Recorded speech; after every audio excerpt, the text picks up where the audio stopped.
let's start off with the big question. For you, who is the millennial? Because I know we use this word a lot, but we don't often actually admit to who the millennial might be. Yes, thank you.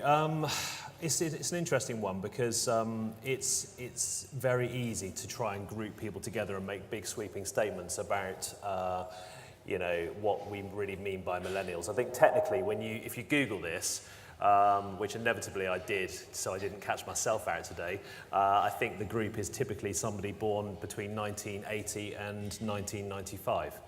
Now, we were talking about this earlier. I think you were born close to 1980. I was born in 1980. So technically you're a millennial. So they say, but as I said to you earlier, I went to uni where we used disposable cameras because digital cameras didn't exist, thank God. Someone would have to scan it for you to see it. And Facebook didn't exist until after I'd left uni, which thank God for that. Yeah. So whilst I do have millennial traits, in some ways I feel maybe I'm now more similar to my parents than I am to the 20-somethings these days. Agreed. It's interesting because I guess it's obvious when you take a step back and think about it, but people that are, let's say, born in the early 80s are going to have a lot in common with people like myself, say, born in the 70s, and some of the things that we typically do in terms of cultural norms and behaviours. So, I've seen quite a lot of research around this, which says that, if you take the millennial group that I just described, about 70% of millennials typically would look to TV advertising to inform them about product. Now, it's hard to imagine that would be the same for somebody typically born in 1980 versus somebody perhaps born in 1995. Equally, if you look at the next generation, so the I generation, or Generation Z, I guess it is as well, so therefore people born between 95 and, say, the mid-noughties, then the reality is they've not known a world without Facebook, without smartphones, and therefore actually they are typically behaving quite differently to those at the other extreme. So actually, whilst there are, perhaps you could say helpful labels that enable us to navigate, to have conversations about, different generations, frankly, I think, it's more of a scale of how people are typically changing the way in which they live. So I think it's almost like if you look at one end of the scale, you've got, we're now in the age of the customer. Clearly, we're in a different world where people are no longer thinking in a more traditional way around going to university. Increasingly the I generation are rejecting university, looking at alternative, cheaper ways of learning, for example, and therefore they're no longer thinking in the same way as perhaps those of us born in the 70s or early 80s are thinking around, dare I say, university, marriage, houses, children. Maybe all of those things will still happen, but in a much more disordered way than the previous generations naturally thought. And therefore, I think in many ways, I guess my key point would be, I think it's quite dangerous to think about these groups as very different groups of people, because, I've got paper notes here, and yet I'm a digital person. I love paper. Equally, though, there are certain things that I just wouldn't dream of doing now on paper. And therefore, what does that make me? Does that make me a typical millennial or a typical I generation? So in fact, I think it's more about understanding customers and customer trends overall, recognizing you're going to have people that absolutely want to consume information in the moment using their smartphones and typically moving between devices in real time, getting access to brands, whether it be through any of the social media platforms. But equally, depending on your business, it would be really dangerous to think that all of your customers want to operate in that way. I've had an example recently at Clark's where a customer was super frustrated at the idea that they had to fill in an online form, and when asked how to make a complaint, this customer was again really frustrated at the idea that they had to send us an email. And and to be fair, why should they have to? There's nothing wrong with some of the other channels, and we disenfranchise big groups of our consumers by only thinking that the world is all now I generation people. So Is it useful to have iGenerational, Millennial, Z, baby boomers as kind of a reminder that there are different people, but actually if we want to do something practically in our business, it's more about understanding our own customer segments and our own customers' needs and behaviour? I think so, yeah. I mean, I think you're right. As I said earlier, I think having the labels is a useful conversation starter. But in the end, I think you firstly have to know what you are as a business and who you already, who already consumes your product, whether you want to be trying to sell your product to other segments as well. So knowing what you are and what you want to be, I think, is absolutely crucial. But then, most importantly, you know, building a deeper relationship with your consumers and therefore understanding them better through creating most probably a customer experience capability within your organization. So inevitably you can then service not just those consumers that are already shopping with you, but those that you want to attract and to service, I think is really important. See, I like the fact you said about bringing in that new generation, because there's a lot of businesses who have, over the last 10 years, made the leap online. That was pretty hardcore for some of us. Now it's all about, right, we've done the online thing, we satisfied the existing customers, but should we be worried? And I spend a lot of time in the mail order sector, and the mail order buyer, she's only getting older. How should we look to that new generation? Should we be looking to them actually in the first instance, or should we just make sure we're looking after our key customer base and treating it like a cash cow and maybe launching a new brand to hit the youth? Yeah, it's a good question. I think there were about 20 questions in there. Yeah, no, it's fine. Well, I think it does depend what business you've got. So let me give you some insight into Clarks as a business. You know, Clarks has been making shoes since 1825, and typically, most of you, if you're UK based, will think of Clarks as a brand that you go to when you buy your children their first shoes. And it's an infamous experience, including when my 3-year-old lay on the floor and cried for ages in the shop. But and typically, as much as I don't like to admit this, we know that increasingly when a child is perhaps 8 or 9, sometimes sooner, they are becoming much more brand aware. They are starting to wear other brands, let's say some of them that may have a swoosh on them, and suddenly they're starting to wonder whether Clarks is cool. And typically, as time goes by and as that person becomes a bit older, they stop buying Clarks shoes because it's no longer seen as cool until you start to want to wear comfortable shoes, at which point you'll probably come back and you might be you'll probably be Generation X at the point when you come back. So we know that we have, at this point in time, certainly in our UK market, 2 very distinct different target audiences.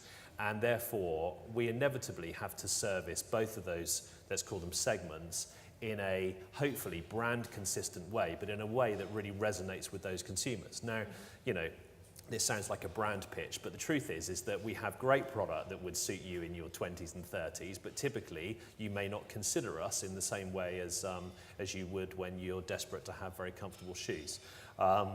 But point being is that I think you do then, therefore, depending on your business, you clearly have to protect those customers that are currently shopping with you.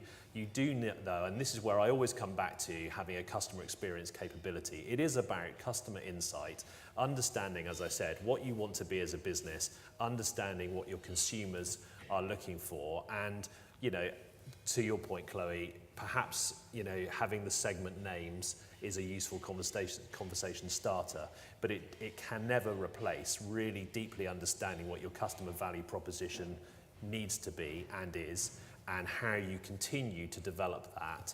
And I think for me, the big change that we've seen in the digital age and in the age of the customer, is actually that we need to respond way more quickly than we used to. So, we're now in a world where the iGeneration, typically they want real-time data. They're not brand loyal. In fact, they expect brands to be loyal to them. And that's a huge shift. And therefore, unless they feel appreciated by the brand, then they absolutely will never shop with you. Or at least they will move away from shopping with you until you do something to re-engage them. So I think that, that is clearly a big challenge. And therefore, it's really important to have customer experience programs that enable you to stay close to your customers. And I guess, reside where your customers reside. So don't just assume that people are going to come to your stores or your websites. You know, you've got to do more. And that might be things like Instagram and Pinterest stores and, you know, really residing where they're residing. Before we get into those kind of more how to deal with the millennials once you've got that, I've got one more question on that, the segments part. It seems to me from what you're saying there that the first thing we should all be doing is identifying who our key customer segments are and making sure we're servicing their needs. And then it's not a case of going, oh, they were talking about millennials at IRC, we better do something for the millennials, but rather looking at your data and seeing what other emerging sections you've got going on. Yeah. You know, if you've got an emerging group in their 30s who want the comfy shoes, then maybe it's time to go down that route and to start building on that rather than getting the white sheet of paper out and going, who should we target today? Yeah, you're absolutely right. I mean, I think you mentioned in one of your multi-question question, Sorry, yeah. no, it's fine, about the brand and potentially creating new brands. And I think, you know, if you look at Clarks as a brand again, we do actually have a sub-brand strategy. We have Clarks Originals in addition to, if you like, standard Clarks.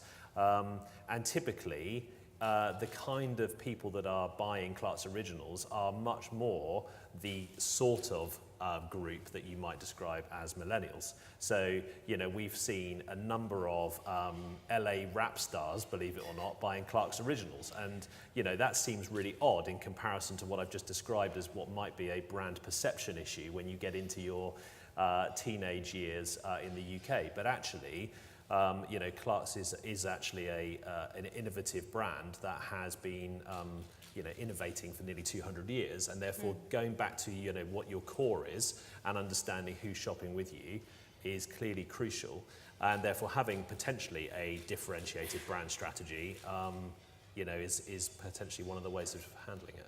But not throwing the baby out with the bathwater and creating Absolutely something not. completely separate. Yeah. And that's definitely a huge challenge for a business like Clarks, actually, because, you know, typically if you go into one of our stores, and it will vary depending on the location, but you will find, you know, very comfortable styles that if you're, you know, typically you might be in your, you know, early 60s, you've probably worn the same style and you want to buy the same style. I've worked in the stores myself and had those customers come in and say, I want another pair of those, and, you know, I've been wearing them for 5 years and I intend to wear them forever. Equally though, how does that work with, you know, customers that are looking for newness in terms of your product offering and absolutely want to be wearing something that is, dare I say, even fashion forward? So you say. So, you know, I think it's definitely a challenge in terms of the experience, but that's where actually it's really important to build more digital presence that enables us to talk directly to those customers that are typically online anyway, in order to, you know, frankly, when you consider having a large store estate, it's almost impossible with a few thousand square feet on the high street to create an experience that genuinely is highly desirable for those two incredibly different groups. So it's definitely a challenge, and digital, I think, has to be the answer to that. On a personal note, the digital side is the lifesaver for those of us who live down in Cornwall, where surprisingly enough, it's more of the, I've been wearing these for 5 years that you stock rather than the fashion forward. Yeah. But we can order them online and go and try them on in the store, so it still works. That is true. So that's where digital supports the offline world. So let's take a look at some millennial trends then. So you said about going where the customer is, and that's not necessarily the physical store, not necessarily even the website. How are things different to attract that millennial customer? Yeah. Well, I think clearly this is where being, if you like, bringing technology to the centre of your organisation is quite important, even if it's about understanding the trends that are happening with those consumers.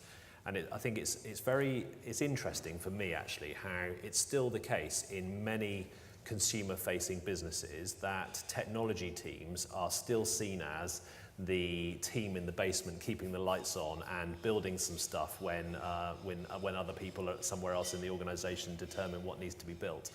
And inevitably, I would say that technology and digital does need to be deeply embedded in the organisation, and it's about mindset actually.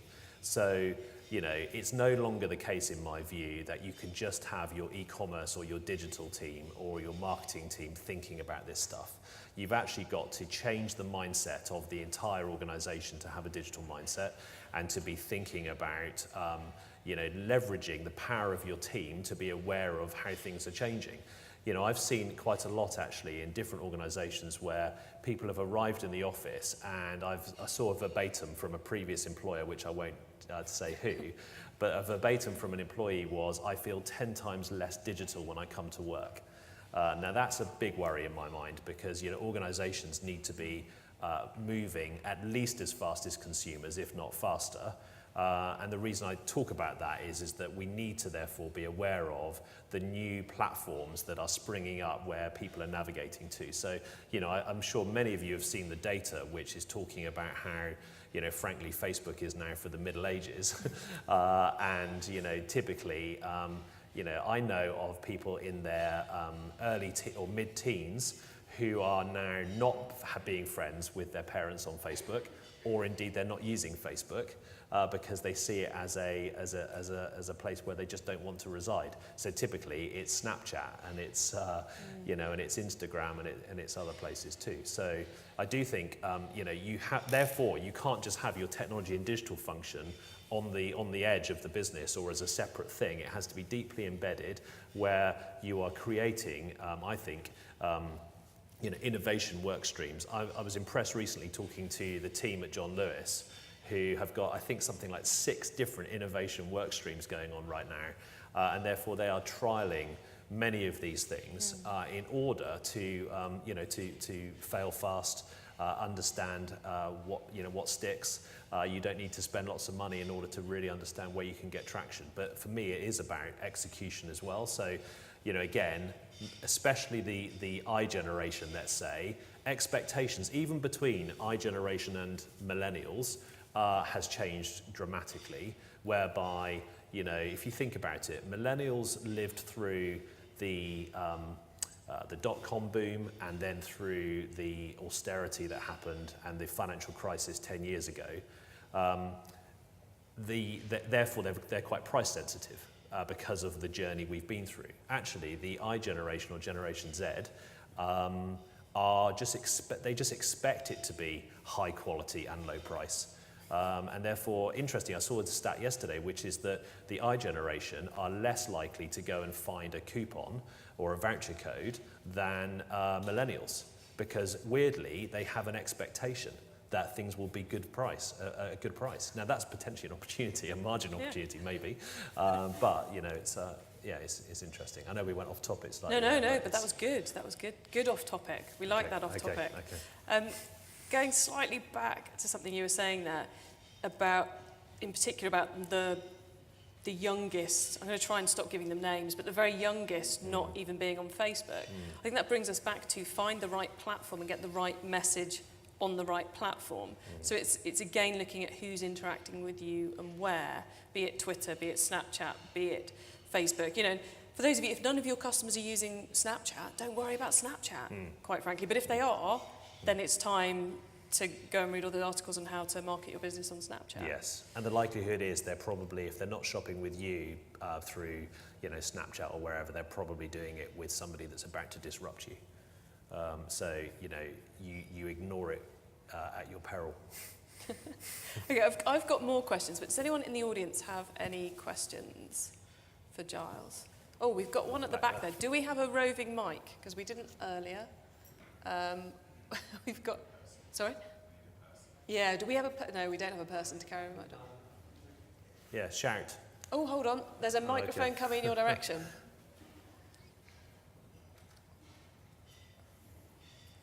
Nearly there, everybody. Hi, can you hear me?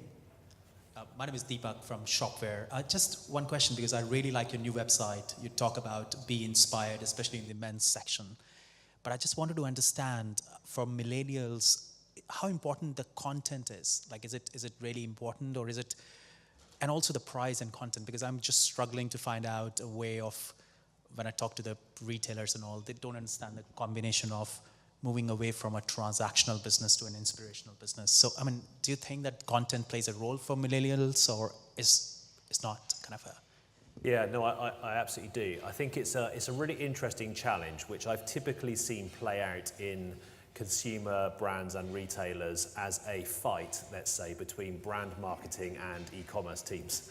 And what I mean by that is that, you know, I think it comes back to, a little bit to the digital mindset and digital capability point. And this isn't meant to sound derogatory, so hopefully it won't. But, you know, traditional marketeers before the digital age would be thinking typically about great content, and rightly so. But of course, the volume perhaps wasn't, there wasn't such a need for volume and freshness as there might be now. If you, and you'll know this, but if you apply all of that content to a transactional e-commerce site where typically customers are task orientated, then very quickly you're going to have a conversion problem. And I think kind of that's probably what you were kind of somewhat getting at. I think that the need for high quality content, and I say high quality, you know, it's got to be worth reading clearly, and it's got to enhance your brand. It's got to help people to understand the why you should buy more product from that brand. I think it's even more important than ever before.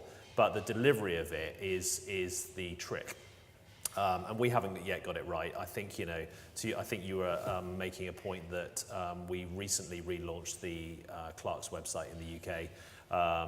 And, you know, one of the big shifts actually, which again is not new news, but the big shift between the current new website and the previous one was inevitably it being a mobile first experience. And that's a great example actually of how, you know, the millennials or iGeneration clearly have a different expectation to many others. It's still the case that my mum is not shopping on her phone, but she would absolutely be shopping on the desktop. But increasingly, we all know, don't we, that most brands are seeing at least 50% of their business online going through mobile. And of course, again, it's difficult, I think, for digital folk to work out, well, what do you do with that content? So I don't think there's no silver bullet on this, right? I think that you've definitely got to try things. And this is where the agility piece comes in, to my point earlier about moving faster than consumers are moving, or at least as fast as, right? So as an organization, I think, I'm not talking about Clark's in particular now, but I think typically organizations have to, and it's a buzzword of course, but we have to become more agile.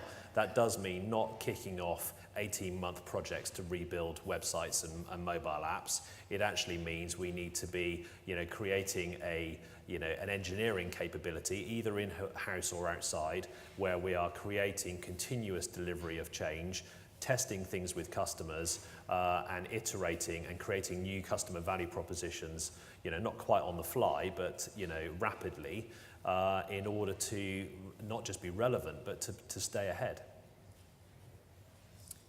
Excellent answer. We are almost out of time. So I feel the need to share a stat that I think came from Radio 4 that I heard last week about millennials spending on mobile. Apparently millennials now spend more on their mobiles than they spend on alcohol and cigarettes combined, which I think is a stat that focuses really on the spending behaviour of us non-millennials. I think we shall end it there. I think, Giles, you're around to answer questions because we're now going into the workshop section. I need to let you all know that the workshops are down the stairs that you passed when you came in. There's some great workshops going on if you want to head down there. But for now, I think we should thank Giles.